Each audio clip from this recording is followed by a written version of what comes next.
Hello, today I'm going to show you how to fill the nitrogen on a Varian 400 megahertz NMR magnet, which is located behind me.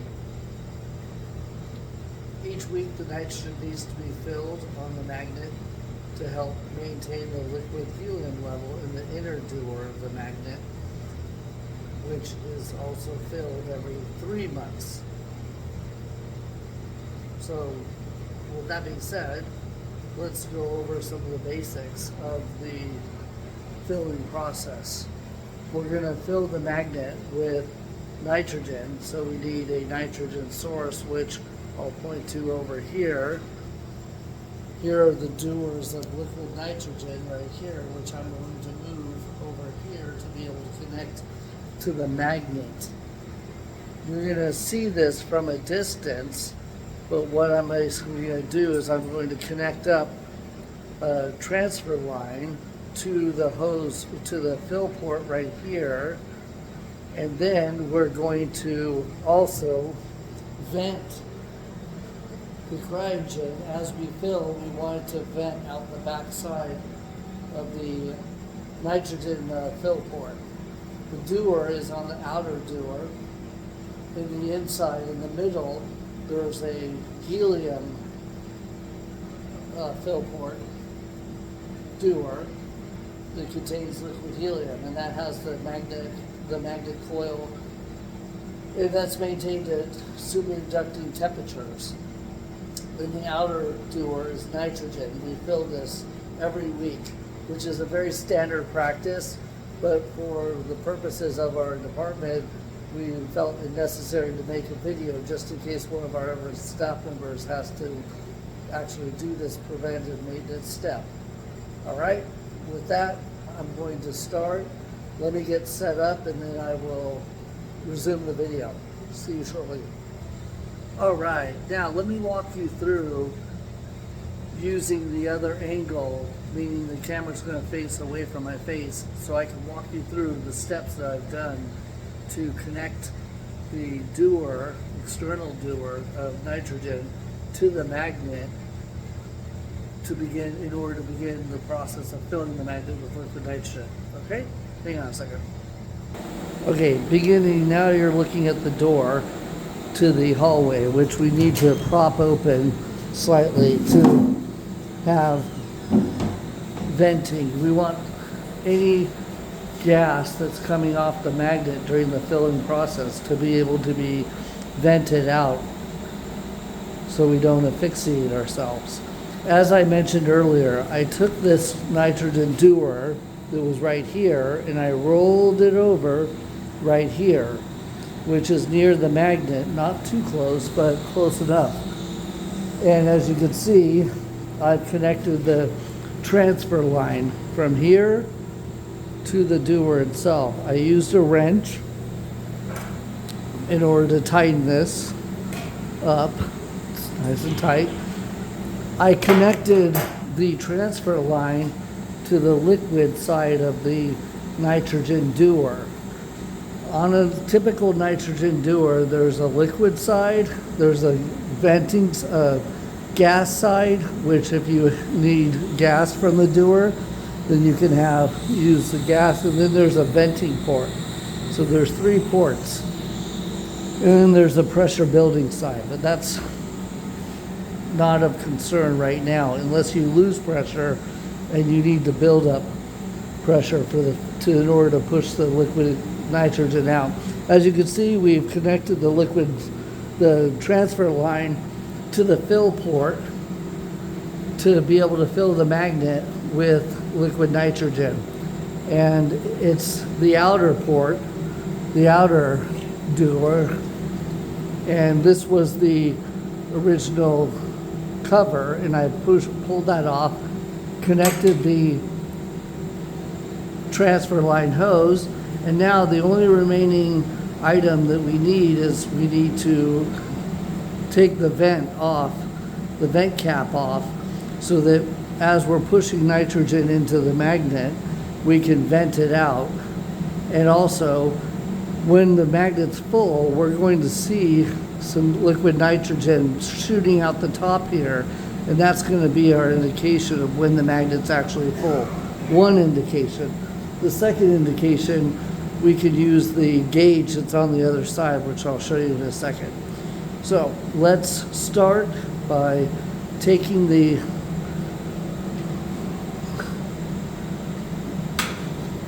vent cap off. Now you can see this is open, and inside there is liquid nitrogen. All right, now let's walk over here, turn the, all right, hang on. I gotta get a wrench, stand by. All right, now what I've done is I've loosened up the top of that port right here, this liquid port, and what I want to do is I want to turn it with gloves on.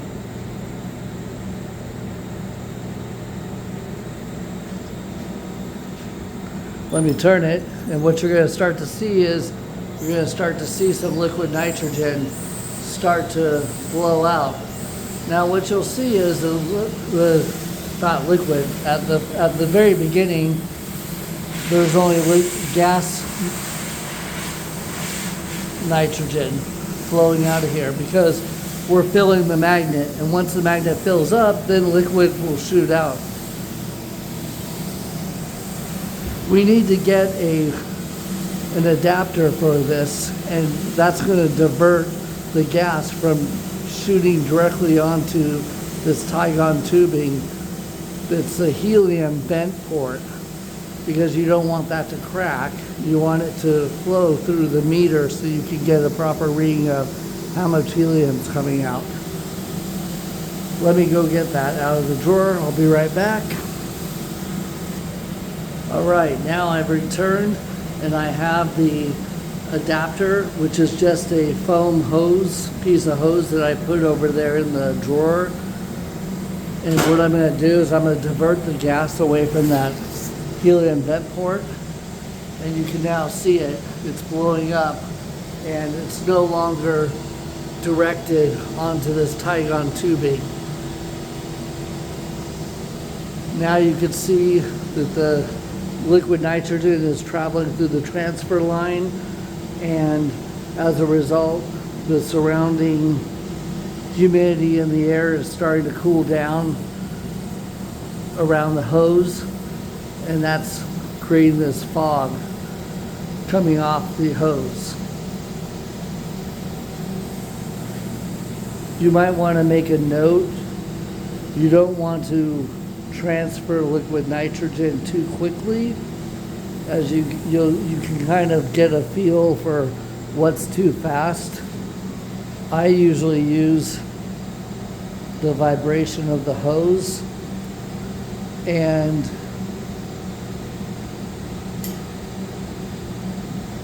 the general sound of the pressure coming off of the magnet.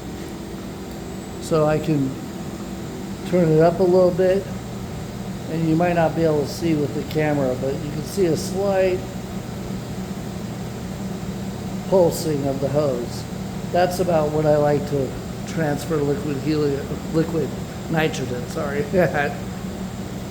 Another indication to tell, aside from waiting for the nitrogen to spit out of the port, the vent port, you can actually look at the indicator. The numbers on the left, right now it's indicating 65, and the number on the left, 86. Those are two different readings. The number on the left is the liquid nitrogen, 65.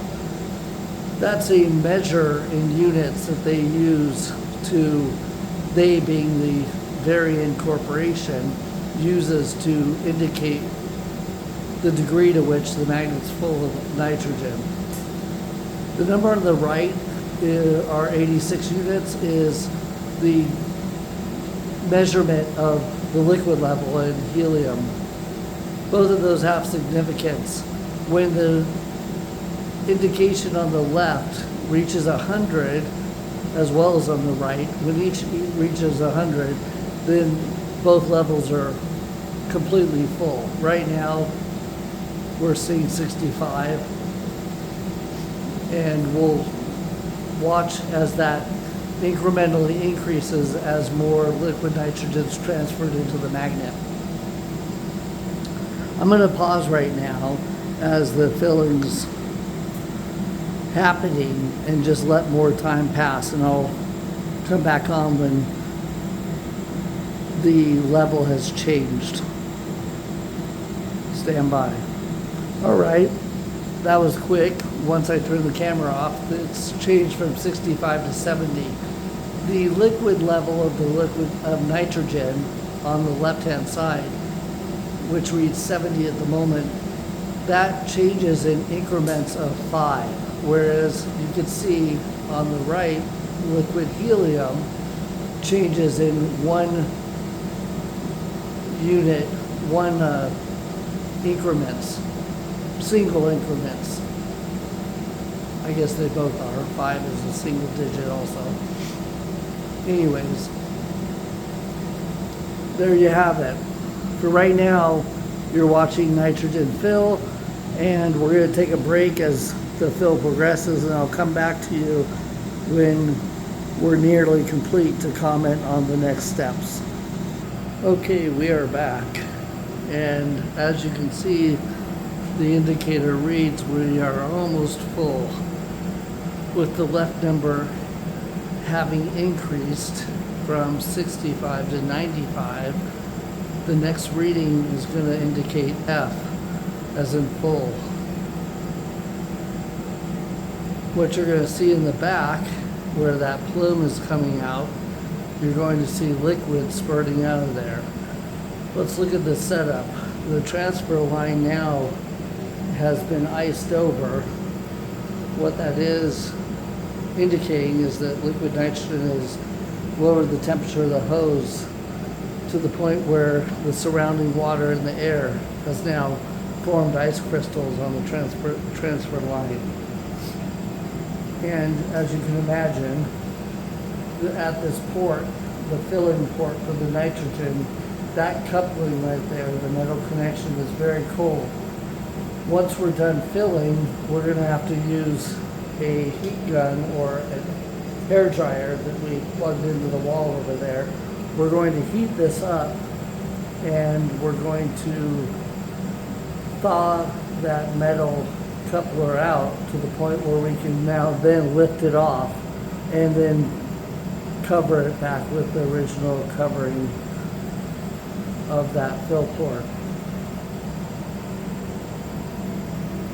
All right, once the nitrogen starts to come out of the venting port, I'll come back on and show you what that looks like briefly. We're back. As you can see, the indicator reads full, and now we're just waiting for the liquid nitrogen to start coming out of the vent port where that gas is being forced from. Let's walk around here and get ready. Once that happens, then we're going to close this valve right here, which will stop the flow of nitrogen, liquid nitrogen, into the magnet. Let's wait momentarily. I may just pause the camera and come back on, but we're close. Stand by. All right, we're still waiting for the magnet to be completely filled with liquid nitrogen. I want to bring your attention over here to the vent cap right here that I've now thawed out. At the beginning of the video, this was all iced over, and that's typical of vent caps, and when they're bent, you can see this is slightly off angled. What I want to bring your attention to is there's a little set screw right here. If you have trouble putting this vent cap back on the magnet after the magnet's full of nitrogen, then you need to loosen up this little screw and then set the vent cap on, and then you can tighten it by hand, of course. All right, now you see this is the nitrogen starting to spit out. You can see that's the indication that the magnet is full of nitrogen. You see the nitrogen spitting out. I'm gonna take my glove, put it back on, and I'm gonna turn this off. All right, I'm tightening up, which is stopping the nitrogen from filling. I'm gonna take my hand and rub down the coupler, the metal coupling.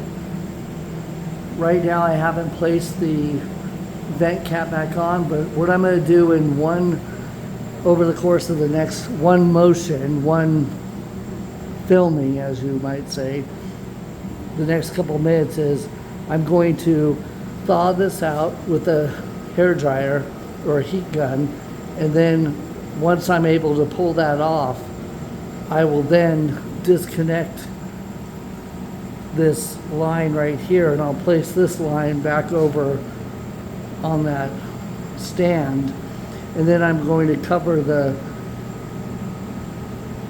filling port with the cap provided by Varian, and then I will place the vent cap onto the magnet on this side, and then the magnet will be completely full of nitrogen.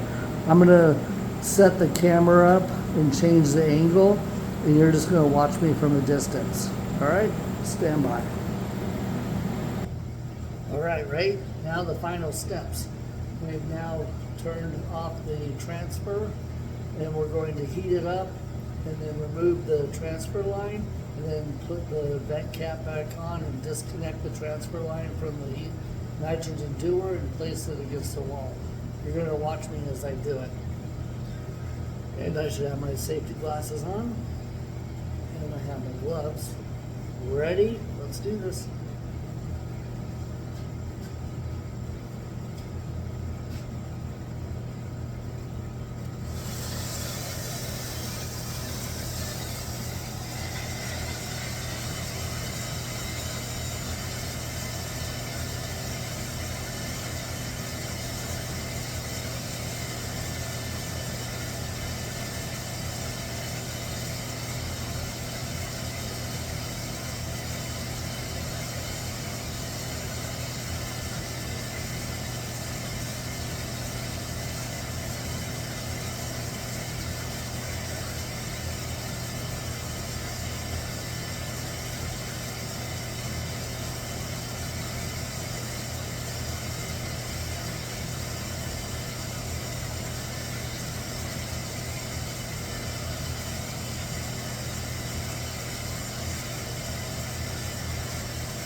Okay, now the magnet is completely closed and there's no possibility of cryogens escaping after this fill. What I want to point out to you as the viewer, someone might be asking at this point, how do you know when the coupler is thawed enough to pull it off? Inside the transfer line, there are two rubber gaskets in here, rubber O-rings. And what happens during the transfer process, those O-rings start to freeze, and the coupler gets rosin onto the fill port, and that's why you have to use the heat gun or the hair dryer to warm up the coupler to be able to remove it from the fill port. Now I'm going to move the camera slightly so you can watch me disconnect this transfer line from the nitrogen tank. All right.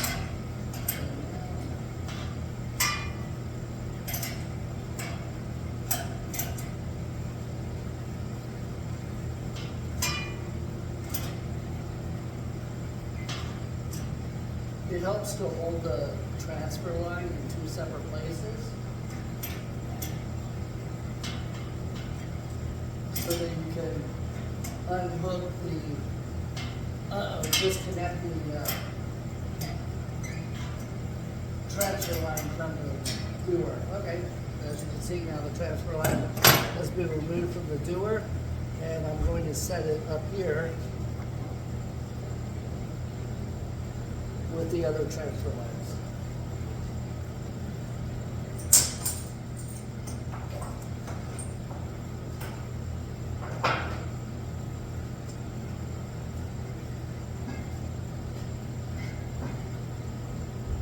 Last but not least, what I'll do is I'm going to roll this nitrogen dewar back to the wall where I will secure it against the wall with the other tanks, as you can see, and then I'll just put away all the different tools that I've used. I hope you have found this video helpful, and good luck with future fills. Have a great day. Bye.